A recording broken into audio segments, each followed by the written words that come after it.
Darts world. We are darts.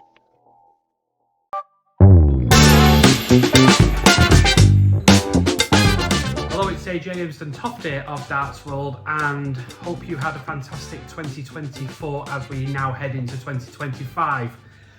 As we said, heading into 2025, there is someone who is now losing their tour card and is going on to pastures new.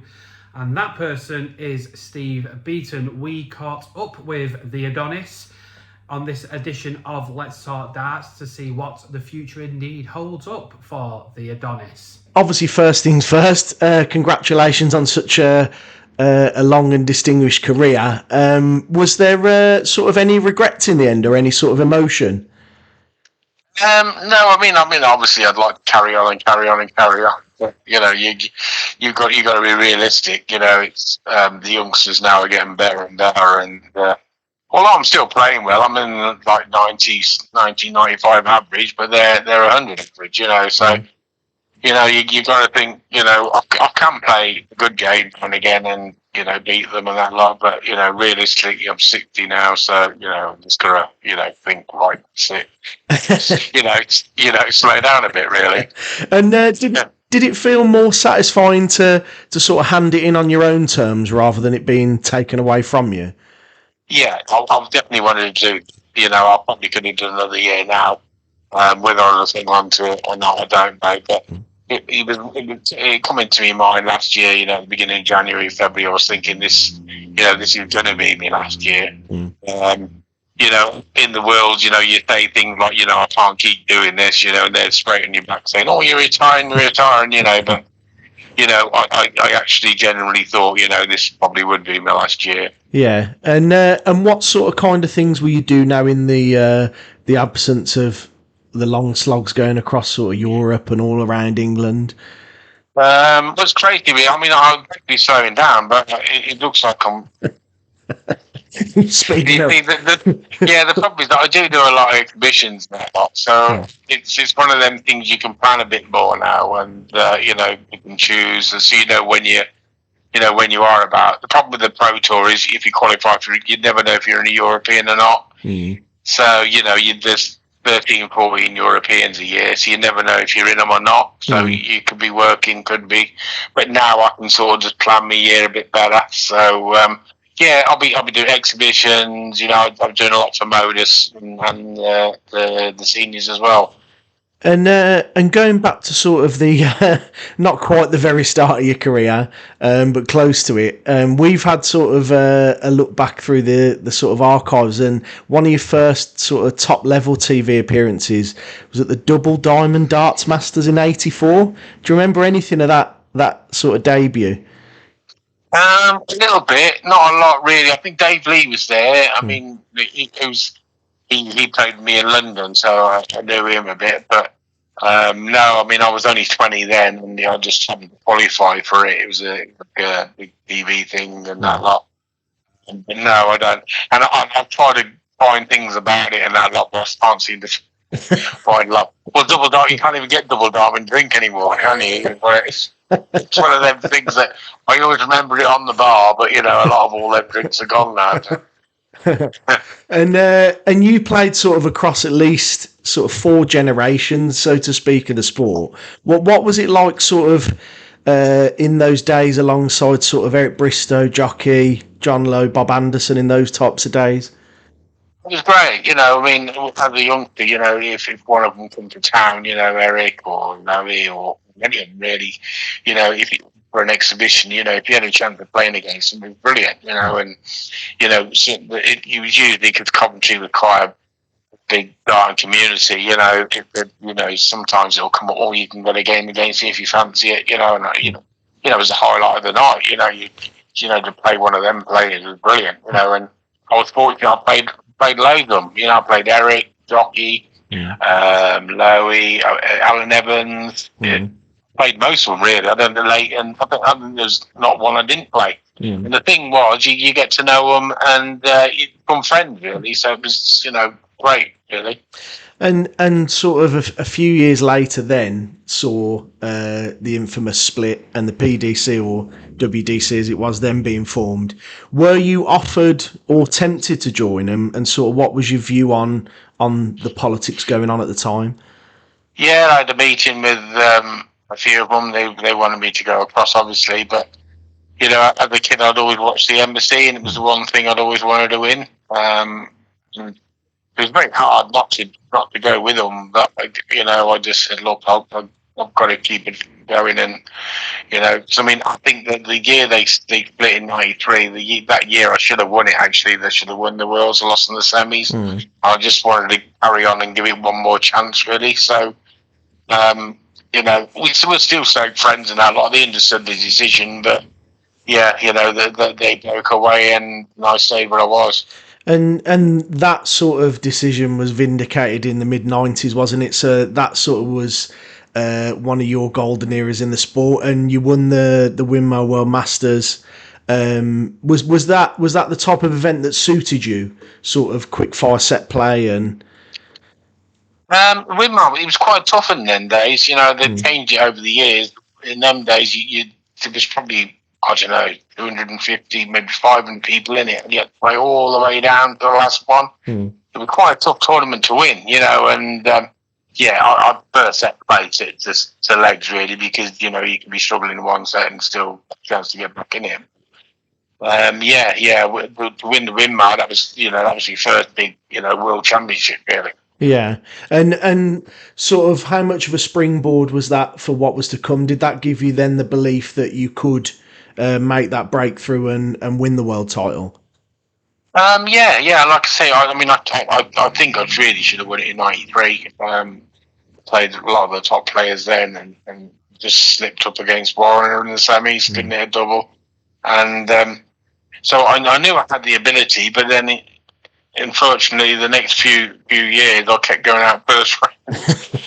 And then when I finally got through the first round in '96, they all sort of banged the money on me then to win it. And I played well for the rest of the tournament then. And it sounds a silly question to ask, really, but becoming world champion, is that your proudest achievement, or would the Masters rank alongside that or better than that? I think we first guys was playing for England. I got picked for England in the early '90s, and Eric, the captain, you know, to have him as your captain was a bit of a, you know, he got you going. You know, you're not going to go up there and lose and all this, like, you know. You know, when I first time for England was, you know, well, I think we won 12-0. Actually, I was man of the match. Couldn't believe it. Yeah, the fear had got into you, but yeah, I think. That was great to play for England. You know, play for your country was probably the best, you know, at that time. And then obviously winning the Windmill and then winning the Worlds. But yeah, they were three good things, really. And the run that you went on to win it, I mean, you kind of beat a who's who of the sport, really, didn't you? You know, like Stompe, John Part, Martin Adams, Fordham, and then the final against Ritchie. How sort of what were your sort of thoughts going into the final? Were there any, you know, more nerves than usual? I just knew I had the ability. It was just holding it together, you know, and hitting your doubles. And I just got my head down, really, and just thought I'd just keep playing until, you know, till the fact says you won the game. I mean, I shouldn't say that now, but it was by Fitzmaurice at the time. I was going to say, yeah. Yeah, and it was just, you know, keep your head down, keep playing until he said you won, you know, and that's what I sort of did. I just kept playing until I got the final double. But yeah, you don't win the game if you got that double in it, and when it finally goes in, you know, that's the relief then, really. And he was quite a formidable opponent in that at that time, wasn't he, Ritchie? Oh yeah, because he'd won it the year before as well, and we were good mates anyway because we were doing quite a lot together. On the exhibition circuit and that lot, and I'm, you know, still good friends with Richie now, and you know, it showed at the end, actually, you know, how close we were together, you know, as friends, and I knew what he was capable of. You know, he had less pressure on him being the world champion from the year before. He was obviously hoping that I was going to, you know, breakdown sort of thing. But it was. I got the early lead on him, and I think that's. I just had to hold on to that really. And sinking that winning double, you know, getting the trophy in your hands, and going to sort of the champions reception and dinner and things like that. What was that experience like? Was it all very surreal? And you know, what was the sort of aftermath of that? It was a great day, really. It was just a shame that the dance was struggling at the time, really, because we had the split, and you know, it's sort of like, you know, I wish it'd been nowadays. You know, it'd be so much better. You know, we would feel pride to keep darts on the telly at the time, and you know, we were losing tournaments instead of, you know, gaining them, and it's sort of, you know, I was hoping it was going to be, you know, the stepping stone to get going, but for the next few years it was hard work, you know, trying to build on that really.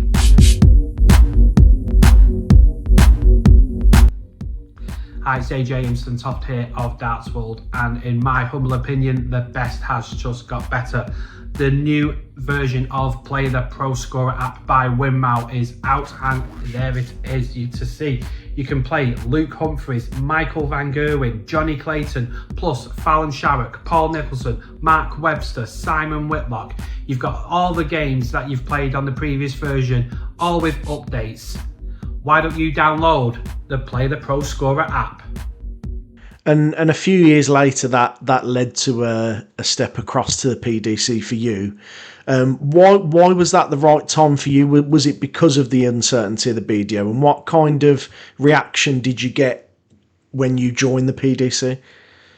Well, we sort of did a few tournaments, and we were allowed to play in each of the, you know, tournaments. And I think in the end, Barry sort of said, you know, you've got to make a decision. You can't keep playing. You know, you're either going to join us or you're not going to join us.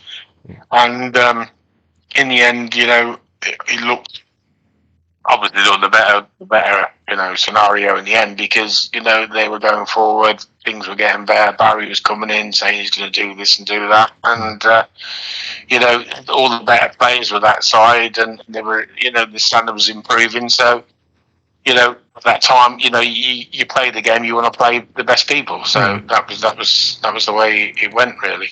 And your sort of 20-year plus stay in the PDC has seen many changes as well. What do you think are the best or most important changes that have happened in the time that you've been with the PDC?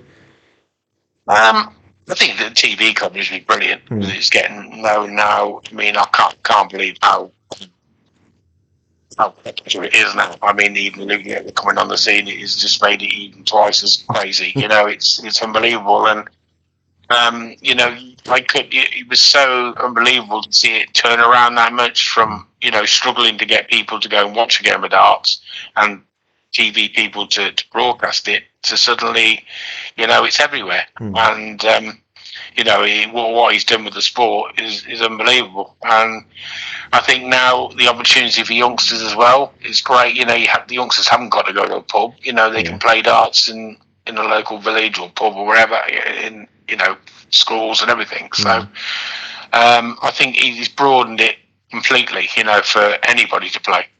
And well, I mean, I'm just reading this out. One of the members of the team remembers you coming back from a briefing with Barry in about 2011, and apparently laid out everything with regards to sort of development of the tours and expansions. I don't know if you remember anything about that. I mean, Barry's he looks ahead. I mean, he's such a person that can, you know, when he first come in. When in 2001, 2002, he says he's going to do this and do that. We're all looking like, yeah, of course you are, Barry, you know. And you know, it just shows you what the man can do, really. And I mean, he just sees the future. He likes to build on, you know, the youngsters now, making them, you know, the future of the game, really, because he sees what's out there. And you know, it proves now in the last year or two now, and the amount of youngsters coming through now is unbelievable.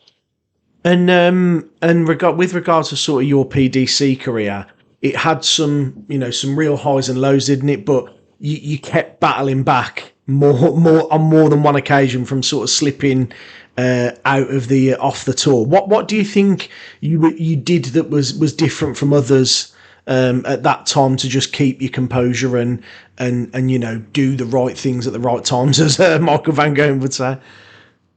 I just think I just want to win. Still, I love the sport. Want to win the game every time I go. Like I say, obviously, my age. You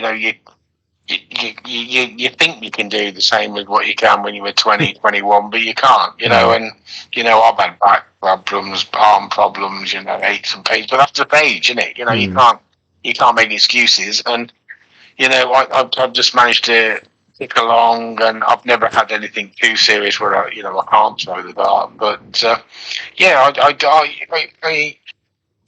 I don't know really. It's just I'll just keep hanging on in there. Everybody says, and the thing is, I don't change my throw much. I keep the same sort of dart, same throw. If you have a bad day, it's not your dart, it's you that's throwing them. At the end of the day, and.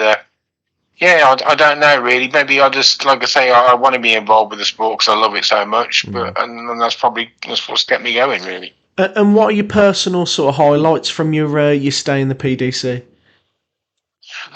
Just enjoying and meeting people really. I mean, I've been very fortunate over the years. I've met so many different people in that lot.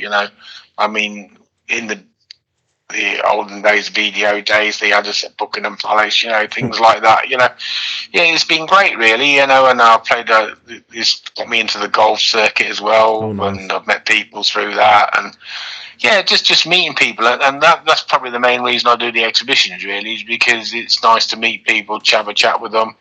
That's what they want to do at the end of the day. They all know you can play darts, they just want to have a chat and a drink with you and just have a laugh and a joke really. Yeah, and you like you say, you're still going to be active and busy on the circuit, as well as the sort of World Seniors Championship and the exhibitions. Is there any temptation to do anything like ADC or WDF or anything like that, or is it strictly exhibition and senior? Well, now I've handed my tour card in, I can sort of do what I want. That's one of the reasons I've given my tour card in, because if I'm going to carry it on and just wound it down a bit and done like the seniors, World Seniors, that lot, and I've done it, you can't, because they want you to represent them, and obviously you can't be involved with everything else. But now I've given me tour card in, I could do the ADC and all different things really. And but the thing is, I am meant to be slowing down, so but. This is what's going crazy, really, because I'm meant to be slowing down, but it could get even worse this year than it was last year. Oh, so God, don't tell the boys. But I'm just gonna take everything as it comes, really, and just enjoy it like normal, really. And also, the wife's been brilliant. Yeah, she supported me for 30 years, to the darts professional circuit, and she wants a bit more time with me at home. I'm away all the time, so. Generally, I've got to say I'm away more than half the year in hotels, which is quite a strain, really. It's nice to be in your own bed sometimes, and that's what my plan is for next year, is to slow it right down, really. And what is the key to maintaining a 40-year career in professional darts? Is there something that you've relied on over the years to keep yourself going? I've always tried to stay fit, really. I mean, I used to smoke a lot. I mean, that was one thing I did. I'm glad I picked up. I think that was 2004, 5, something like that. That was probably the best thing I ever did. I was a heavy smoker. So, and then like now, I try to get out. I've got a bike. I go out cycling, go to the gym most days, swim and that lot. So generally, most days, I'm trying to keep active in the morning. Yeah. And then have this for half an hour, and that's my day, really. Yeah, I think you've got to keep sort of active, because it's so it is a strenuous sport. I mean, people don't look at it that way. Sometimes you can be 3, 4, 5 hours on your feet throwing darts, and you've got to. That's what I've found helped me is being active, really. And finally, I've just got a few quick fire questions for you. So, I've got favourite venue. Well, it was the Lakeside. It couldn't be the Lakeside, really, because obviously that's when I won the Worlds. And your favourite event or tournament? I mean, EDC, well, I've actually done awful in over the years, but yeah, it was the World Championship, really, but such a shame. And toughest opponent? Phil Taylor, definitely. He's one of the hardest, years. And player you most enjoyed playing against? That's a good question, that one. Probably Richie. Yeah. Because you never know what you're going to get. Worst defeat? Worst defeat, Alan Warren in the 1993. Your best performance? I think winning the Worlds, really, holding myself that week. And your top tip for today's players? Never keep to your throw. Always keep to the way you've always thrown. Don't change it unless you really have to, because like at the end of the day, it's you that's throwing them. Yeah. And finally, your sort of aims for the future? Just to keep going for another 10, 20 years. I mean, that'd be great, really. See how things go.